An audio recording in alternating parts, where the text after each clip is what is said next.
Let's talk about the Fundamental Theorem of Calculus for line integrals. I want to talk about this in two ways and then do examples and start talking about a chain of ideas that's going to take us throughout the entire chapter and really unite a lot of vector calculus stuff together. So we know, suppose we have the work due to a force field. Not the only time we take the vector integral of a vector field over a curve, but a good example of that. So we have some sort of curve.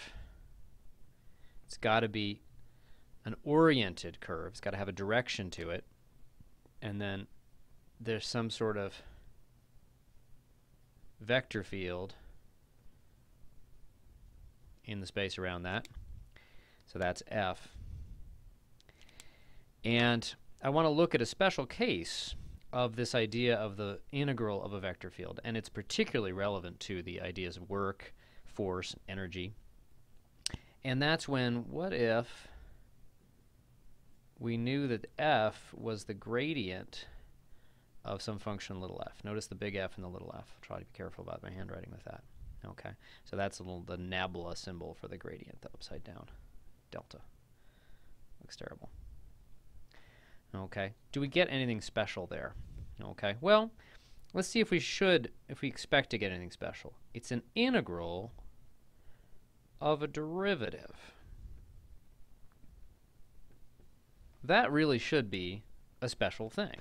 Okay, well, let's see if we can use just the definition of how to calculate these guys to figure out what would be special. And then I'm going to go back and think about other reasons we'd expect this to be special. So what we know to do is we know to parameterize. We start at t equals a, we end at t equals b. And we're going to take that gradient and we're going to dot it with the velocity. And the thing is, the gradient dotted with a vector, that's a directional derivative. And in fact, when we dot it with a velocity vector, that's going to give us the rate of change. That should be how fast the function. Oh yeah, let me put in some level curves here. If this is a gradient, then maybe these are the level curves of that function. It's going to measure how fast the function is changing as I go along this curve. Let's see if that really is true. This is really the chain rule. This is the sum of the derivatives of f with respect to all the variables. And this works in n dimensions. They do it in 3 dimensions, but it really works in n dimensions. Those are the components of that guy times the derivatives of the x variables. That's the velocity. Those are the components of velocity. We multiply those by the components of the gradient. We sum up to take the dot product. That's the chain rule. The chain rule says that this is exactly f prime of r of t dt. And look at what we got. This actually, let's see, that's not a very good way to write it. I want to emphasize exactly what this is. This is, first you take f of r of t. And then you take the ordinary one variable derivative. That's much better. So this is some function of one variable. I take the time. It happens to be the intermediate is I evaluate the point, r of t, but then I immediately put that into a function that just spits out a real variable, f. So this is just a function from the reals to the reals. This is ordinary derivative, and the integral of the derivative is just going to be f at the endpoint minus f at the start. I can always squeeze that in a little bit. Let's try not to squeeze out. Just give myself a little more room there. Focus it. Okay. So this is a really, really nice thing. And it really just comes from, in this proof, it really comes as a consequence of the ordinary fundamental theorem. So the punchline is that when this is a gradient of some function f, you just evaluate the function at the end and evaluate it at the start. I'm even going to write it out that way, f of end minus f of start. We just happen to usually denote those by, at time b, you plug in to find the position, and then you evaluate the function. And then at time a, you plug in. But it's really this guy. And in fact, this is really just f. I want to link this into my discussion of the fundamental theorem, alternate ways of looking at the fundamental theorem. It's really evaluating f on the boundary of the region. So here I've got this object, this curve. Here's the, let's call it maybe P and Q. And if necessary, we can think of those as R of A and R of B, but they're just points. We've just got the f of the Q and f of P, and we evaluated those 2 points, and we count this with a minus sign and this with a plus sign, because this is where we're going to, this is where we're going from. And this is really essentially f evaluated on the boundary with appropriate signs to take into account the orientations of everything. Well, that's exactly what we are going to get for all of our versions of the fundamental theorem in this chapter, that the integral of an appropriate kind of derivative, integral of a derivative, is going to have something to do with f on the boundary of the region we started out with. And we're going to soup that up a little bit in different versions. But that's really the schema for all versions of the Fundamental Theorem of Calculus. And before I do an example, I want to talk about how we could have figured that out without even knowing FTC for the one variable case. Actually, let's do it in the context of an example. Let's say f of xy equals x squared plus y squared. So if we wanted to graph that in 3 dimensions, it's a bowl, x, y, and if we actually say that's equal to z. But often we just really want to have the 2D picture. And this is concentric circles, and they get closer and closer together as you go out. Oh, I'm not doing a very good job. For the level curves. And so what we're doing, oh, I shouldn't have used black for that, I should use blue. Well, let's say the curve is green now. Not being consistent with my color scheme, sorry.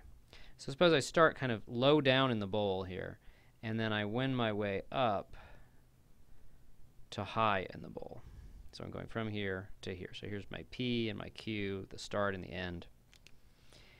And I'd like to know what this measures. The integral over that curve C of the gradient of f dot dr. Well, what does that measure at each little piece? It's all about chopping it up into pieces and then summing. If I look at one little piece and I look at the gradient of f, that's something that tells me that's a vector field that's pointing this way. Gradient of f. Dot dr, okay, so that's a gradient. And then I'm dotting it with a very small vector. It's really infinitesimally small, but let's think of it as just kind of medium small. Okay. Gradient dot vector, that's giving me a directional derivative.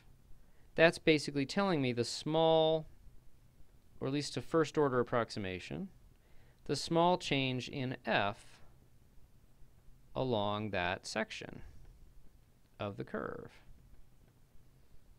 And then I integrated that. I'm just adding up all those small changes. So I look at the small change here, I look at the small change in the next section, I look at the small change in the next section.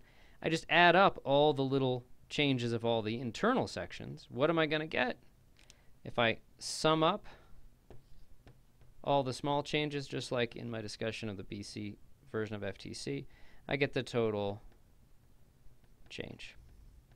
The sum of the local changes is the total change. And so that should be just f of the endpoint minus f of the starting point. So that's another reason. So actually you could, without even knowing the BC version of FTC, you could derive them all at once with that kind of reasoning. So let's make it a little more explicit. Shouldn't have erased that first line. Let's say that's x squared plus y squared. And let's say my curve, I shouldn't have erased anything. Let's say the curve goes from 0, 1 to -2, -3. That direction. And I'd like to know what is the integral over that curve of the gradient of f dot dr. Well, you might think, oh, well, first I'm going to calculate the gradient. That's 2x, 2y. Then I'm going to parameterize the curve. I'm going to dot. You could do that, except I didn't even tell you what the curve was. That's very, very suspicious that I didn't tell you, and I just drew a wiggle and I said, this is the curve C right here. Most of the time, there's no way we could answer that question. We would have to know what the curve is, parameterize it, get the answer. But the great thing and the really profound thing about FTC for line integrals is that if you're integrating a gradient, all you're calculating is the overall net change in the function that this is the gradient of from the start to the end. And it doesn't have anything to do with the specifics of the path. This is just f of -2, -3 minus f of 0, 1. Plug them in, you get that's 13 minus 1, and that's 12. And what we see is that this answer is independent of the path.